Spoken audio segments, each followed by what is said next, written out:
యేసుక్రీస్తు నామములో మీ అందరికీ శుభములు తెలియపరుస్తున్నాను. బాగున్నారా? మీ కుటుంబంలో అందరూ బాగున్నారా? దయచేసి మన దగించని యూట్యూబ్ ఛానల్ గురించి అనేకులకు తెలియపరచండి. ఈ యొక్క వాక్య సందేశం మీకు ఆశీర్వాదకరంగా ఉంటే మాకు తెలియపరిస్తే దేవుని మేము స్తుతిస్తాం. ఎంతో ప్రేయర్ఫుల్గా ఈ కార్యక్రమాన్ని అందిస్తున్నాం. దేవుని బిడ్డలారా, ఉన్న ఈ యొక్క 2-3 రోజుల్లో మీరు ఈ సంవత్సరం ముగించబోతున్నాయి. సో ఉన్న ఈ 1-2 రోజుల్లో ఎక్కువ ప్రార్థనలో ఉపవాస ప్రార్థనలు గడపండి. దేవుడు మీతో మాట్లాడాలని అడగండి. దేవుడు మన ఆశీర్వదించి దీవించి వర్ధల చేసి పెంబొద్దుప చేయనగాక. దేవుడు మన ఆశీర్వదించి దీవించి బలపరచిన గాక. ఈరోజు దేవుడు మీకు ఇచ్చిన వాగ్దానం కీర్తన 91:14-15. ప్రభువు ప్రవచన వాక్కు చెబుతున్నాడు. ఈ సంవత్సరంలో చేసిన కార్యాన్ని రాబోతున్న దినాల్లో కూడా సంవత్సరంలో కూడా ప్రభు చేయబోతున్నాడు. అంతేకాదు, ఈ సంవత్సరంలో చేయలేని కార్యాన్ని కూడా వచ్చే సంవత్సరం మీ జీవితంలో ఖచ్చితంగా దేవుడు చేయబోతున్నాడు. ఎక్స్పెక్ట్ చేయండి, ప్రార్థనాపూర్వకంగా కనిపెట్టండి. దేవుని బిడ్డలారా, ఈరోజు ఒక్క చిన్న థాట్స్ని మీ ముందు ఉంచాలని ఆశపడుతున్నాను. యేసుక్రీస్తు మన క్రిస్మస్ పండుగను ఎంతో గొప్పగా సెలబ్రేట్ చేసుకున్నాం. క్రిస్మస్ పండుగల్లో మనం చూస్తే లూకా సువార్త 2వ అధ్యాయంలో జ్ఞానులను నక్షత్రము నడిపించకుండా తీసుకొచ్చింది. వాళ్ళు 2 సంవత్సరాల పాటు ఆ నక్షత్రాలు వాళ్ళకు మార్గదర్శిగా ఉంది. దేవుని బిడ్డల తర్వాత మనం చూస్తే ఏరో దగ్గరికి వెళ్ళిపోయిన తర్వాత కూడా ఆ నక్షత్రం మరలా మేలుకొలిపి వారిని నడిపించడాన్ని మనం చూస్తున్నాం. అలాగే ఈరోజు ఒక మాట మీకు చెప్పాలని ఆశపడుతున్నాను.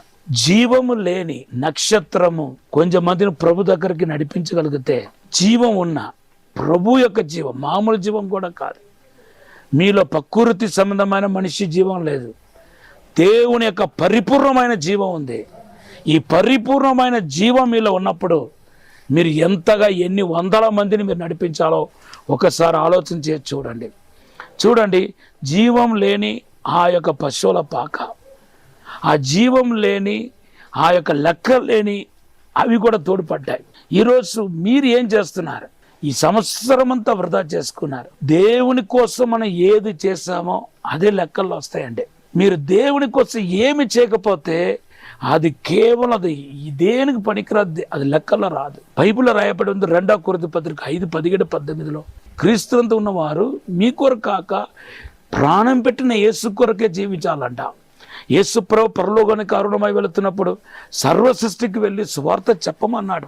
మీరు చెప్పకపోతే ఎలాగ చెప్పండి? మీరు సువార్థికులుగా అనేకులకు ఆశీర్వాదకరంగా ఉండటానికి ఏదో 3 సంవత్సరాలు 7 సంవత్సరాలు బైబిల్ స్కూల్కి వెళ్ళాల్సిన అవసరం లేదు. యెషయా గ్రంథం 6:6లో ఆయన పెదవులను దేవుని ఆత్మ అగ్నితో కార్చిన తర్వాత శక్తివంతమైన సువార్థికుడు అయ్యాడు. రాబోతున్న ఆ విషయాలన్నీ మాట్లాడాడు. యేసుక్రీస్తు గురించి స్పష్టంగా ప్రవచించాడు. మొదటి రాకడ గురించి ప్రవచించాడు.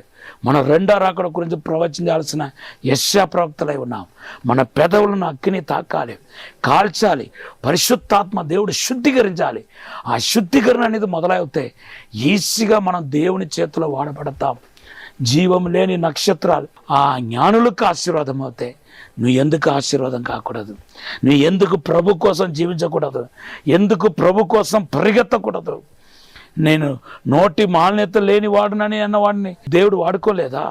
నేను వయస్సులో చిన్నవాడిని చెప్పిన ఇర్మియాను దేవుడు వాడుకోలేదా? ఒక్కసారి ఆలోచన. చేపలు పట్టే జాలరుల్ని యేసుప్రభు మనుషులు పెట్టే జాలరులుగా చేయలేదా? యేసు త్వరగా రాబోతున్నాడు. ఈ భూమిలో జీవించిన దినాలు కొద్ది దినాలు మాత్రమే. ఈ కొద్ది దినాలు ప్రభు కోసం జీవించాలనేది దేవుని యొక్క ఉద్దేశం. మీరు సమర్పించండి. మీలో ఆశ కలిగితే అదే ఆనవాలు మీరు దేవుని సేవకి పిలువబడుతున్నారని.